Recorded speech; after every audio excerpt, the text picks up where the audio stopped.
The state's deputy coroner has recommended widespread changes for home births after an inquest into the deaths of 3 newborns. The inquest found the deaths would have been prevented if the babies had been born in hospital. The 3 infants died between July 2009 and October 2011 during or soon after separate home births involving the same midwife, Lisa Barrett.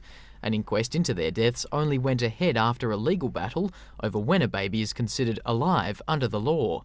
The inquest heard that Ms Barrett had deregistered herself as a midwife early last year after the first 2 deaths and now works as a birthing advocate.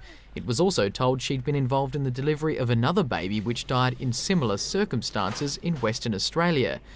The Deputy Coroner said in relation to the 2 deaths after her deregistration, it was obvious that Ms Barrett was performing the clinical duties and responsibilities of a midwife and was not merely present as a birth advocate.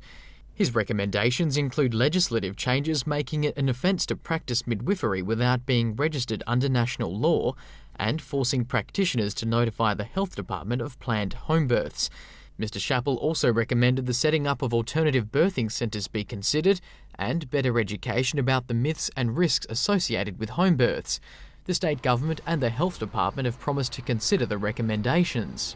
I think this will be a groundbreaking finding which will be debated extensively, not just in South Australia but around Australia. Medical groups have supported the recommendations of legislative change and better education. I am concerned that the misconception about what happens in hospitals actually requires a broader campaign and actually requires a level of understanding which is not currently in the community.